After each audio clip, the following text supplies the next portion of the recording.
Now I'd like to show you a fun little pattern. This is called Blooming Fun, and same concept is used in several of our quilts in book 1, in the welcome quilt and mother's flower wreath and the baby quilt and garden lattice. Oh, there's even some in family pet, but the flower is a different shape, but it's very similar, and so this is a fun one for you to learn. First, you of course Xerox your paper pattern because it's going to be destroyed in the process, and place your paper pattern on top of 2 pieces of fabric that are right side together. Then I'm going to sew on the solid line, and I can set the stitch length a little bit shorter, and that helps perforate the paper and helps make a stronger seam. And you'll notice on this flower there's a little bit of a, not a sharp point here, so you want to sew across a little bit. That will actually give it a sharper point when we're turning it. Once it's sewn, then I'm going to cut on all the dashed lines, and that includes this center circle, which is where I'm going to turn the unit right side out. Here we have it cut, and then I will just take it and rip the paper out. Now this is a fun thing to do to this point. Put it in a Ziploc bag and take it with you places. You don't need your sewing machine, you don't need any equipment with you, just fun to do while you're sitting waiting in the dentist office or wherever, if that can be fun. Okay, so once all that paper is removed, even the little seam paper, then you're going to turn it right side out through the center hole. Then you really want to take a little time and press these edges so that they're well defined. That's what makes it professional. Then with the double thread, I'm going to hand baste around this opening. Now if you really want it to look great, you do the stitches the same on each petal. So I have 2 stitches, kind of a third, divide the petal into thirds, and I'll put a stitch there and a stitch there. Do the same thing on each petal. Then when you pull it, you get the same cool fold in each petal, which is really cool. Then you get it as tight as you can, pull it in there, and you can then take your thread and just go across the center a little bit with some stitches, and that pulls it even tighter and secures it. And I'm going to cover this center part with this particular flower since it's a wall hanging. I'll just put a button in the middle, really cool looking button, and that's going to give it a lot of character. So that's how the flower is made in this Blooming Fun pattern. Next I'll show you the leaf. Again, I photocopied the leaf pattern and placed it on 2 pieces of fabric right side together. Then I've sewn on the solid line all the way around. Then I'm going to cut on the dashed line, which includes this line down the middle.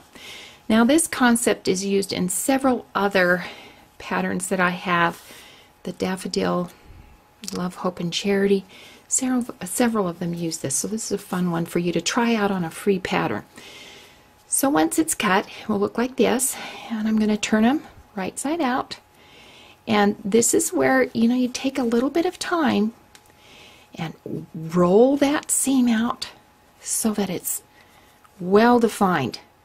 And then with the iron, press it. And once it's pressed, it will look really nice and sharp like this. Now to place this dimensional leaf into a pattern, of course, it's foundation piece. This is what we do. It's dimensional foundation piecing. So review the other videos on basic foundation piecing if you're not familiar with foundation piecing, because it really is strange. All your materials placed on the unprinted side, all your sewing is done with the printed side up. And you place your fabric in the order of each section as it's numbered, using a color guide which tells you which fabric goes where. Most of these pieces are all background, but it's a unique method of placing the dimensional leaf into these seams. So I start with number 1, which is the center piece, and I cut a piece of fabric for background large enough to cover this whole area. and I place it right side away. In foundation piecing, always number 1 is right side away because it's placed right where it's going to stay. Now I can hold it up to the light to make sure that all of area number 1 is covered, plus the little seam allowances. Now I want to place my leaves next, but because all of my fabric is placed on this unprinted side, there are no lines or indications of where that leaf is. So on this side, I'm going to machine baste right where that leaf goes into the seam. And on this number 1, I can do it on both sides. Now that's going to transfer the location of the leaf to this side.